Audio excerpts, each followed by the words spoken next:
An MD-11 speeds towards a runway in Japan. Yee-haw! Ride 'em, cowboy. Clearly, it was a wild ride on approach. A challenging landing becomes a disaster.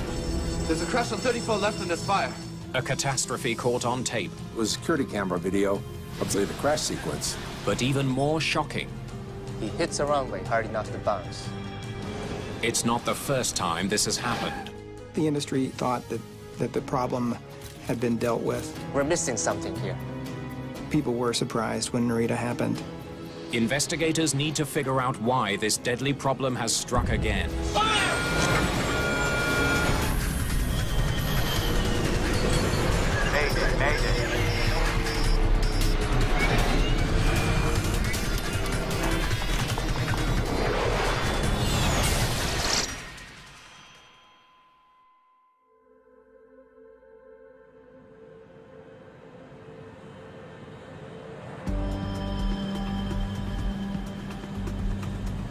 FedEx Flight 14 is on final approach to Newark International Airport. Be advised, surface winds 250 degrees at 5 knots. The Boeing MD-11 is a stretch version of the DC-10, ideal for hauling cargo. Flight 14 is seconds from the Newark runway, a landing that will have major repercussions for years to come. The flight down to about 50 feet off the ground was perfectly normal. Now the plane is dropping too quickly. It hits hard and bounces. Catastrophe strikes as the right wing hits the ground. Amazingly, no one is killed. We were elated very early on to find out that the people on board the aircraft escaped with very, very minor injuries. A violent crash at one of the busiest airports in the United States could easily have led to a fatal tragedy. It demands a full investigation. The NTSB's Bob Benson leads the team. A design quirk of the MD-11 immediately grabs his attention. To save on fuel, engineers gave the jet an unusually small tail that reduces drag.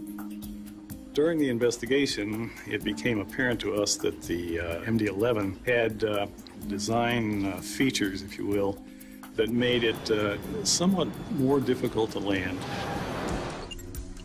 The plane's small tail surface makes the MD-11 tend to pitch up. The solution is to fly faster, to increase airflow over the tail. The MD-11 lands faster than any other airliner on Earth. To lift the tail and push the nose down, it needs to come in at more than 175 miles an hour. Only a fighter jet hits the ground faster.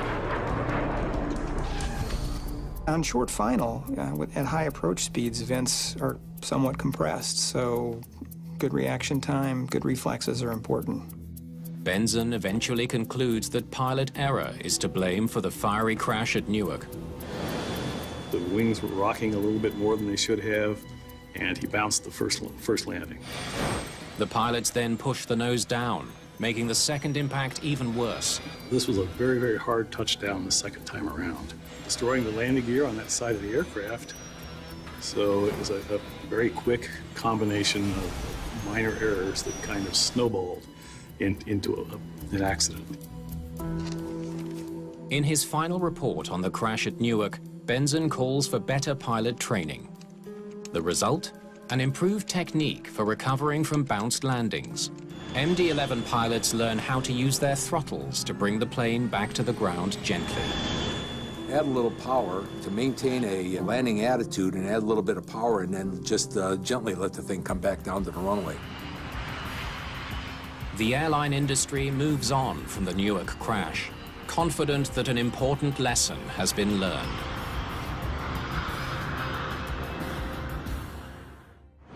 Almost 12 years later, Nippon Cargo 37, runway 34 left, clear to land. the MD-11 is still a popular workhorse for flying cargo.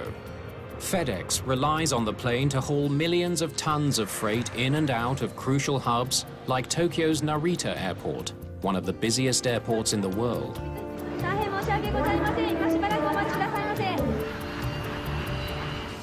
Flying cargo went from being kind of on the lower rungs of the aviation professional ladder, if you will, to being at the top because it was dependable, it was good, it paid the same, plus the other benefits of, while there's pressure always to be as efficient as possible, the freight seldom complains itself.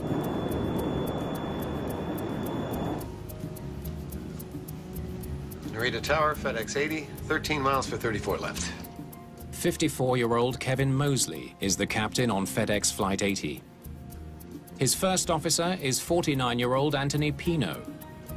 The two veteran pilots are second in line to land at Narita. FedEx 80 Narita Tower on runway 34 left, continue approach. FedEx 80, roger. Within that last 200 miles or so before you're going to land, a pilot would start thinking about what the conditions are, recheck the weather, start paying attention to what was happening to other traffic. After an overnight flight from Guangzhou, China, the crew is less than 10 minutes from touching down on Narita's main runway. Today, First Officer Pino is flying the plane, while the captain monitors the instruments.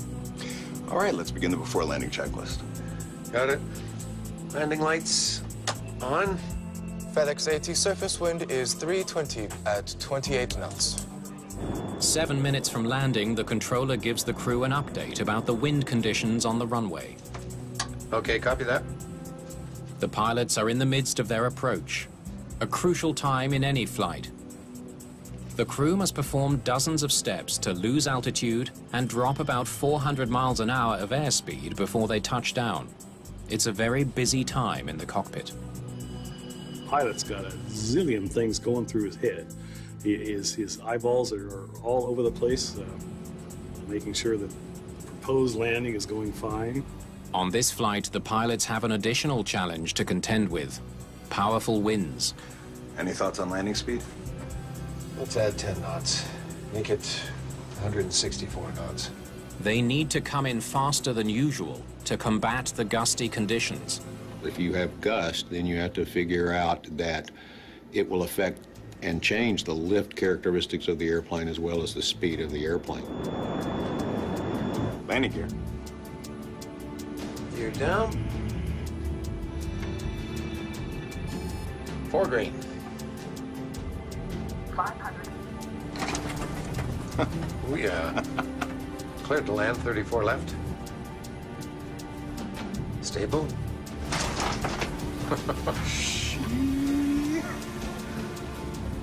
You're really working, if you're the pilot flying, on a really gusty, windy day. The plane is dropping 13 feet per second. It will be on the ground in less than 5 seconds.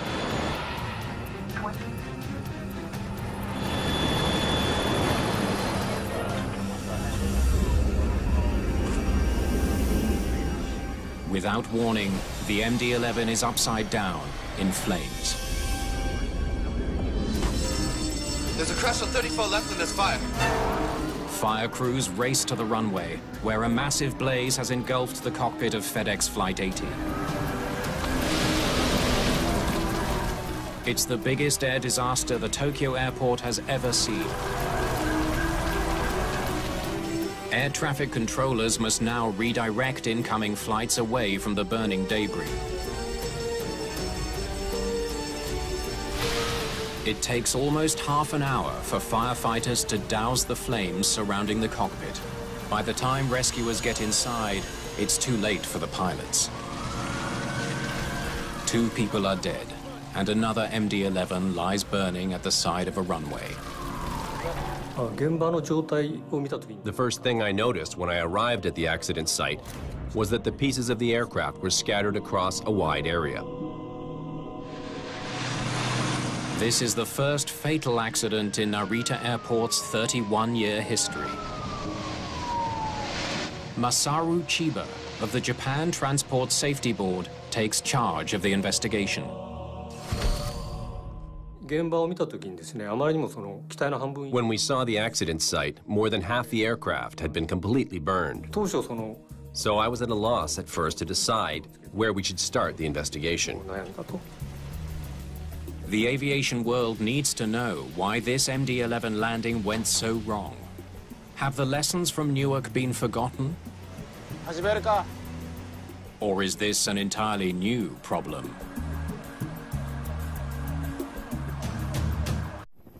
Two people are dead, and the remains of an MD-11 cargo plane lie smoldering at Narita Airport. Investigators examine the runway, searching for clues that might reveal how this landing went so wrong.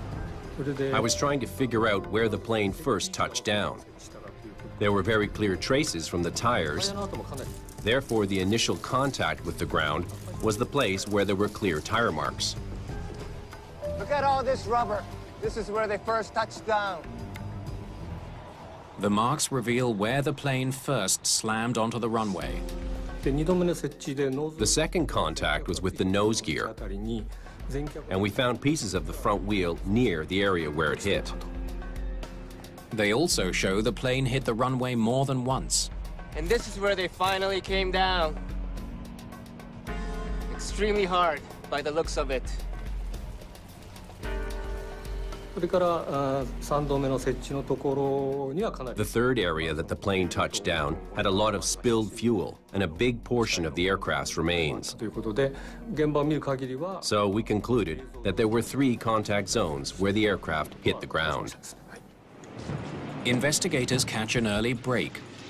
Though it's extremely rare for a plane crash to be caught on video, it's happened here. An airport surveillance camera confirms Chiba's theory about the violent landing. Flight 80 bounced twice before finally slamming into the runway and flipping over in flames.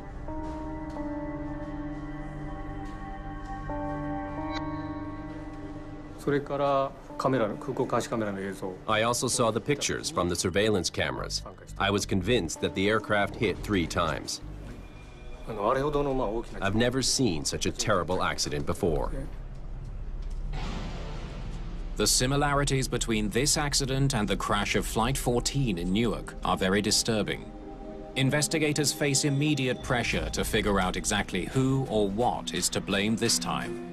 It had been 10 years since the last accident involving an MD-11, and when Narita occurred, it was clear that the problem of these types of MD-11 accidents had not been solved. Investigators interview the tower controllers to learn more about the moments leading up to the crash. They hear that pilots landing ahead of Flight 80 reported very turbulent conditions on approach to the runway. Narita Tower, be advised, we hit some wind shear on final, just below 2,000. The accident happened right after a cold front had passed, so it was very windy. The pilot of the previous flight actually reported they experienced wind shear during their flight. Wind shear is the term pilots use to describe dangerously shifting winds. That's a really rapid change in direction or velocity of wind, and it can really affect the flying characteristics of the airplane. Strong wind shear can push a plane violently up or down, causing it to lose lift. Near a runway, it can be fatal. In 1985, Delta Airlines Flight 191 hit wind shear while landing at Dallas-Fort Worth Airport. 137 people were killed in the crash. After that accident, airports installed Doppler radar, which can detect wind shear on runways and warn pilots when landing might be dangerous. Controllers at Narita were relying on that technology as FedEx Flight 80 came in for its landing. Runway 34 left, wind shear on final. It's gonna be a bumpy one. All over it.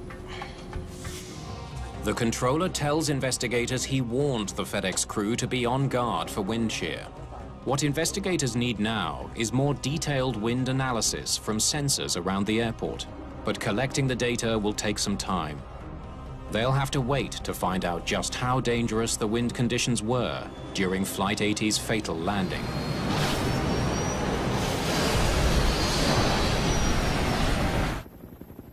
Meanwhile, a recovery team has made a major breakthrough.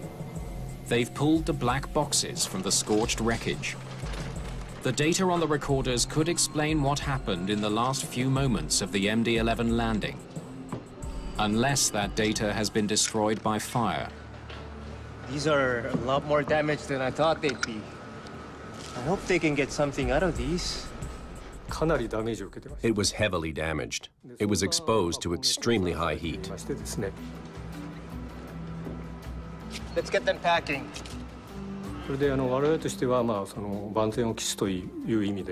We wanted to be absolutely sure we would get the data. So we assigned an investigator to take the recorders to the United States.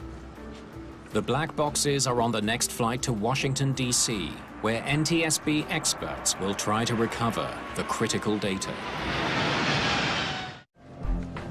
While investigators wait for news from Washington, they consider another possibility, that Flight 80 was thrown off balance by the load it was carrying. What if the cargo shifted at the last minute? There's several things that can affect a cargo aircraft during takeoffs or landings. One of the things that pilots always fear is shifting cargo. Flight 80 was carrying more than 50 tons of cargo, FedEx deliveries large and small. Loading cargo is an exact science, distributing weight in a way that does not unbalance the aircraft. That's especially true in the already temperamental MD-11. The fasteners that hold the cargo in place have survived the fire. There's no evidence they failed. They look fine. Let's check out the others.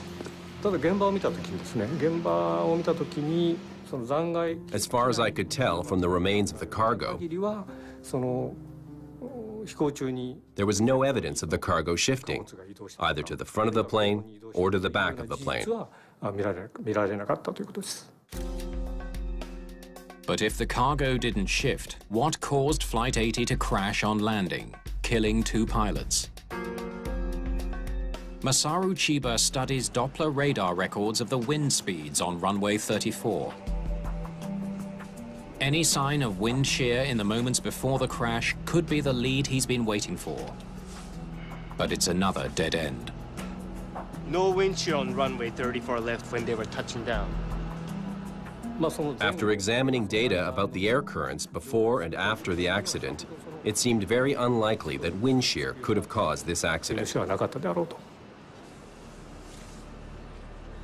While investigators in Japan struggle for a solid lead, there's better news from Washington. NTSB technicians have recovered the sounds captured by Flight 80's damaged cockpit voice recorder. They expect to soon recover the flight data as well. Flight recorders are very robust instruments. They're designed to withstand an incredible amount of G-force and or heat. Mr. Misenchek, welcome aboard. Nice to meet you. My name is Masaru Chiba. Because the plane is American-made, Paul Misenchik of the National Transportation Safety Board joins the team in Japan. We had the expertise that could contribute to the Japanese investigation as far as procedures, what type of regulations the crew was flying under, and we could do an awful lot of the follow-up investigative activities here in the United States, which is what we did. Okay, this way, please. Flight 80's cockpit recording is now in the hands of investigators. But will it tell them why the pilots couldn't get their plane safely on the ground? Let's hear the entire approach from first contact with Narita at 6:41. Narita Tower, FedEx 80, 13 miles to 34 left. FedEx 80. Narita Tower on runway 34 left, continue approach. FedEx 80, roger. All right, let's begin the before landing checklist. Got it. So far, so good. The approach to Narita is textbook. Landing gear. Gear down. Winds are 320, maximum at 34 knots. Okay, stop for a second. Winds 320, maximum 34. It's right in their face. The recording reveals the crew was flying into a strong headwind, but it isn't dangerous enough to explain the crash. Okay, let's go on. 1,000. Yeehaw! Ride 'em, cowboy. Don't let the airplane fly you. You fly the airplane. And on a gusty, blustery day, that's in fact what you have to do. 500. Despite the bumpy ride, the pilots don't seem very concerned. Clear to land, 34 left. Stable. Stable approach is one of the call-outs that more and more carriers have put into their operation specifications that you call out, because generally that's a pretty well understood thing. If you're stable, you can land.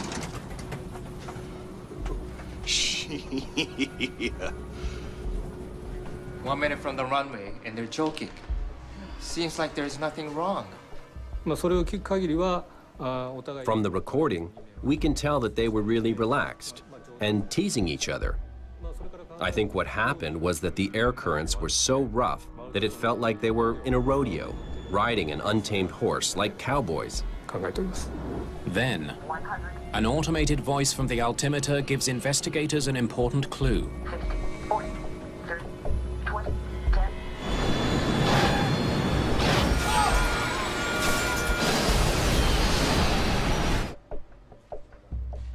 That last part again, please. 50, 40, 30, 20, 10. It should slow down. 50, 40, 30, 20, 10. And a pilot, in making an approach, he can judge his rate of descent by the cadence of those call-outs. Like normally, you'll have 100 feet, 50, 30, and as you get down to 10 feet, they'll even slow down a little bit more. 20, 10. If it's calling them very quickly, you're sinking too rapidly. The recording tells investigators the plane's descent didn't slow down when it should have, but instead continued dropping at a rapid rate. It explains the hard landing, but not the crash. Another critical question remains. Why didn't the pilots slow their descent? Until they can answer that question, investigators will never know the full story behind the crash of FedEx Flight 80.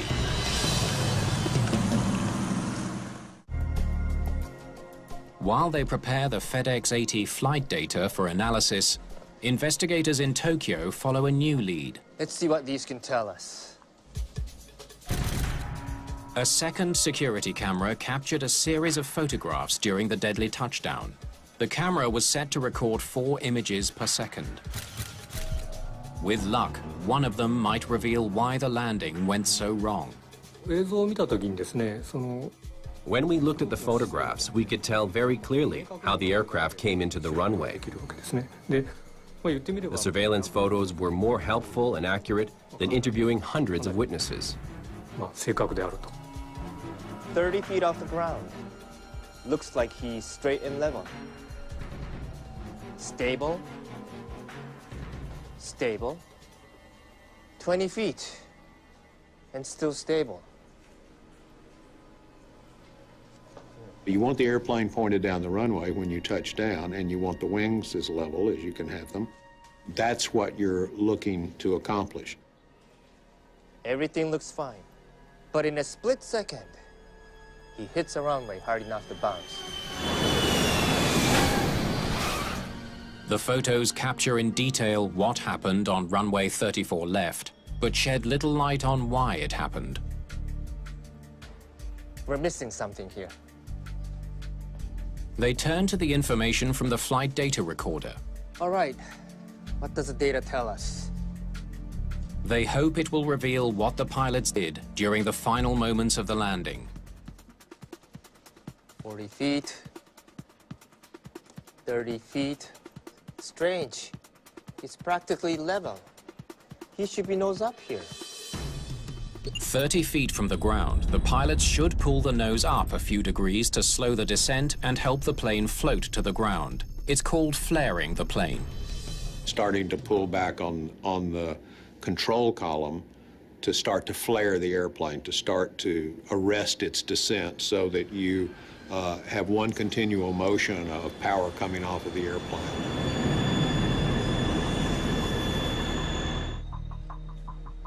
"25 feet from the ground, the pilot still hadn't done that. He starts the flare here. But it's only 2 seconds from touchdown. He's too late. The pilots finally start to flare at 20 feet. So late, they're still pulling up when they slam into the ground. That explains why they were dropping so fast. A properly timed flare helps ensure a smooth landing. By delaying the flare, the pilots were descending much more quickly than they should have been. 約20フィートでフレアが開始されているということです。 They began the flare at 20 feet. 最初の That's when things started going と wrong. いうことです。 2 seconds from touchdown, he's already behind the game. Let's see how he got there.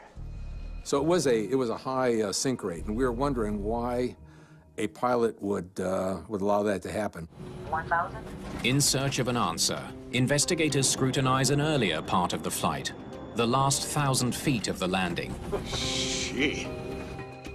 This is where things start to get hairy. Right up, left down, right up, left up. Yeehaw. Ride 'em cowboys. They were working hard to adjust for the changing headwinds and rising and sinking of the airplane with the turbulence that was associated with that. Stable.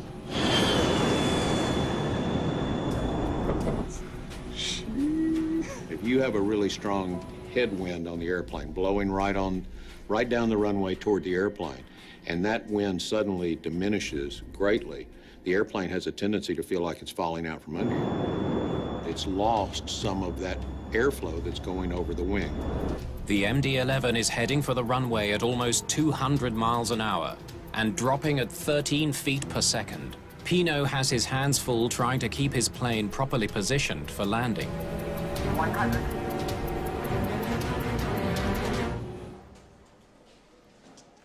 Just when they need power, the engines go to idle. 50. At 50 feet, the situation gets much worse. The MD-11's auto throttles are designed to go to idle automatically at 50 feet. The system works well on calm days, but this time the decrease in power makes the plane drop even faster. When they had a high sink rate, they needed power right at 50 feet, and they didn't apply it. Because of the powerful winds, Pino should have added more thrust to keep the landing on track. 30. Pino reacts less than a second too late. 20. He pulls the nose up to begin his flare, but the plane is falling too fast. In windy, gusty conditions, it's incumbent on the pilot to guard his throttles and to override the auto throttles to make sure that he has the adequate power component to control his rate of descent to the runway. Just like in the Newark accident, Flight 80 hits the runway while dropping twice as fast as recommended. They both botched the flare. They both hit hard. Tsugi. If a pilot is late with his flare, just like Isaac Newton says, every reaction is a reaction. You're going to hit the runway and you're going to bounce back off the runway. This is what's happened in several of these MD-11s, where the one wing would shear off and the other wing would fly up over the top and turn the airplane inverted. Investigators in Japan learned that both Moseley and Pino received the bounce recovery training that Benson recommended after the Newark accident. Looks like they had the proper training. So, how did they get the landing so wrong? The fatal descent onto runway 34 left remains a mystery.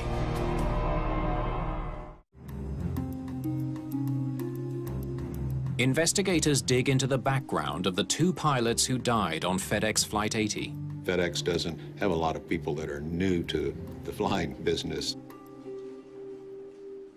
They just don't make the cut. Before working for FedEx, Captain Mosley flew F-4s for the US Marines. Only the best pilots are even considered for the job. As a civilian pilot, he had flown more than 8,000 hours. But Captain Mosley had only recently returned to flying. Sick leave. After an extended sick leave for a bad back. First Officer Pino was hardly a rookie. Anthony Pino was a veteran of the First Gulf War. He served with the US Air Force for 23 years, flying C-5 transports, one of the largest planes ever built. Nobody had anything bad to say about either of these pilots. They trained well. They never failed a proficiency check. But investigators do find one significant detail in First Officer Pino's record. He had to be recertified to land MD-11s on a simulator just 6 weeks before. Lots of hours. Not so many landings. We found out that he had, within the previous 6 months, very few actual landings. Lack of experience in landing has led to tragedy in the past. Just a month earlier, a Turkish Airlines 737 was on approach to Amsterdam's Schiphol Airport. The pilot flying was an inexperienced trainee. He failed to recognize a critical change in throttle settings brought on by a malfunctioning altimeter. The plane lost power and slammed into the ground, killing 9 of the 135 people aboard.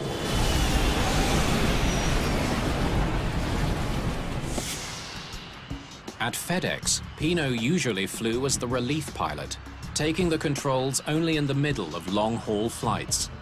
It's a role that calls for very few landings.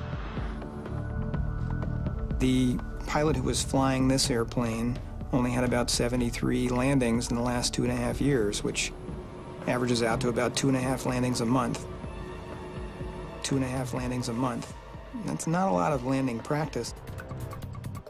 The first bounce throws a plane back in the air. He gets 10 feet off the ground and brings his nose down.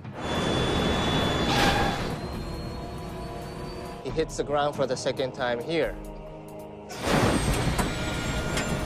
He continues to push his controls forward, pushing down the nose. He's making things worse here. Second bounce sends them 16 feet back in the air. And the third touchdown is lethal. Fire!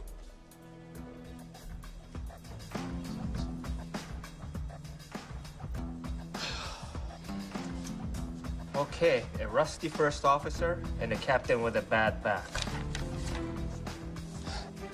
There must be more to it than that. Go ahead. Investigators return to the cockpit voice recording and listen for other factors that might have come into play. Oh, it'll be good to get some real sleep.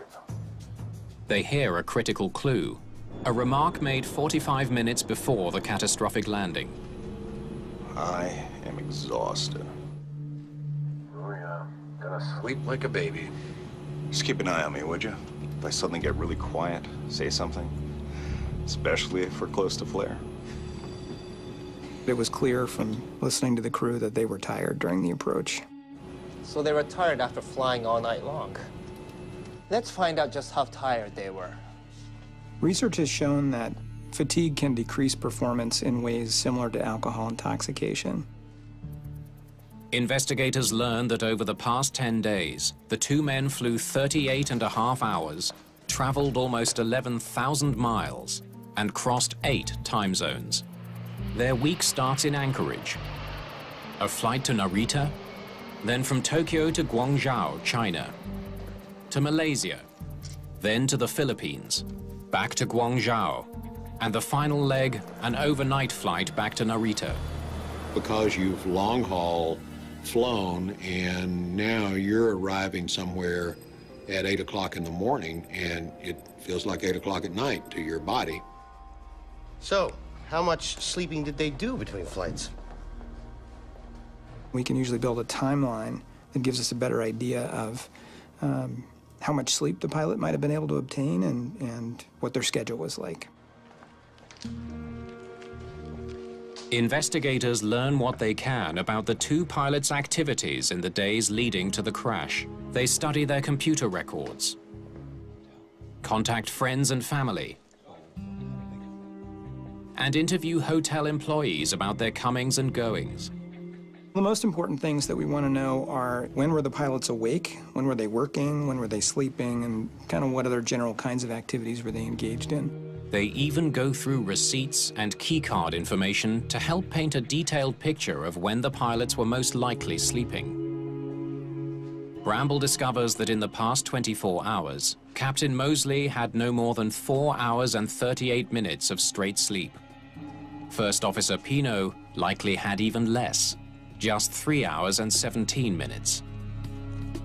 Well, you'd like to see pilots receiving about 8 hours of sleep in a consolidated fashion per night. That would allow them to be fully rested and perform optimally. Neither one got close to 8 hours straight. According to regulations, there was enough rest time built into their schedule. But airlines can't dictate how pilots use that time or force their pilots to sleep. Oh, it'd be good to get some real sleep. I am exhausted. Oh, yeah. Gonna sleep like a baby. These people were not hitting on all cylinders. Yeehaw! Ride 'em, cowboy. Their reaction times were a little slower. Oh, yeah. You'd expect to see lapses in performance and delays in response. Yeah. It's a mental fatigue that sits in that, and that's the insidious part. You know much faster when your body's tired than you do when your mind is tired. 50, 40, 30. The difference between the time when Pino should have flared and when he actually did is minuscule. He was 0.7 seconds late.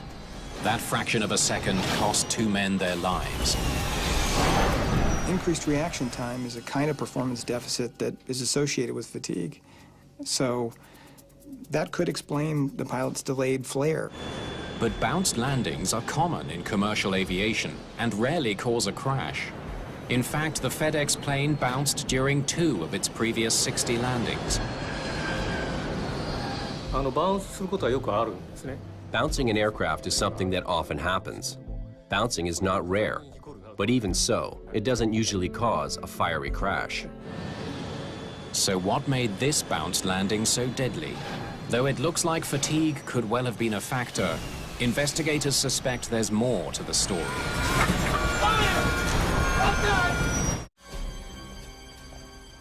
Can you run them all together now? The investigative team combines the sequence of stills captured on the runway to create a revealing portrait of Flight 80's deadly landing. It leads Masaru Chiba to a stark realization about the FedEx pilots. Looks like they ignored what they were taught about bounce recovery.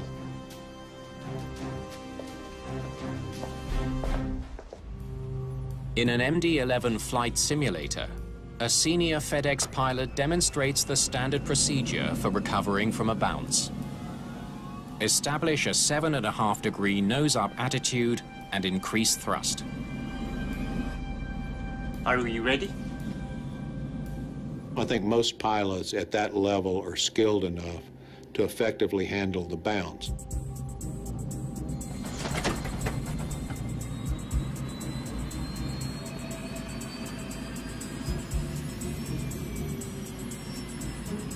So, if it's that easy, why did they do the opposite?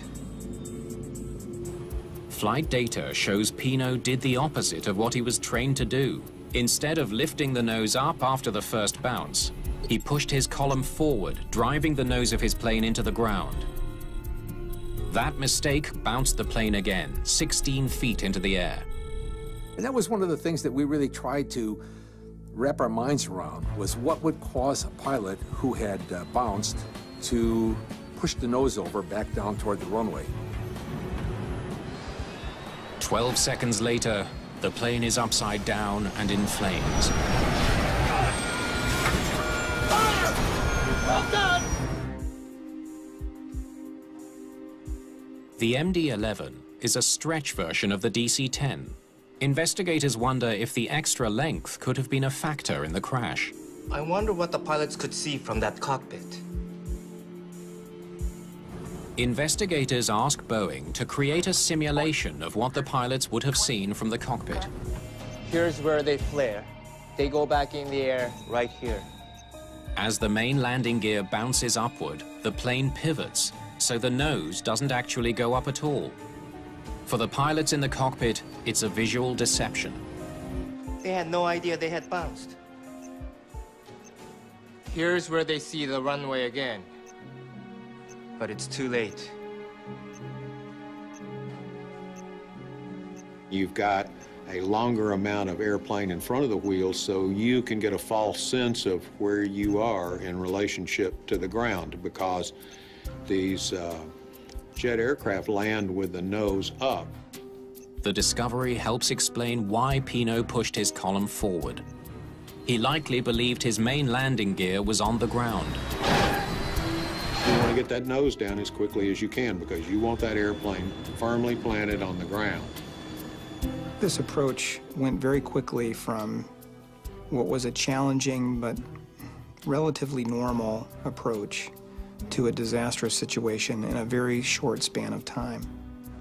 There's really not one golden nugget that said, aha, this is what caused the accident. In most cases, it's a cumulative effect of a number of factors. Investigators now believe that a pilot suffering from fatigue and battling strong winds flared his plane a split second too late, bringing it to the runway too fast. The stretch design of the MD-11 prevented the pilot from realizing he'd bounced the landing, leading him to the fatal mistake of pushing down the nose. This accident began with a very small error. The response to that led to another error, and the response to that worsened the situation. It was a snowball effect. The situation got worse and worse. In the wake of the accident, investigators make several key recommendations to prevent a similar catastrophe. They suggest that manufacturers install a light in the MD-11 cockpit to tell pilots if their wheels are on the ground. We learned that in long aircraft, it's very hard to know whether the plane is bouncing or not. So they installed a system to let the pilots know if the plane has bounced. They also recommend that pilots be ready to override their autothrottles to maintain speed throughout the approach.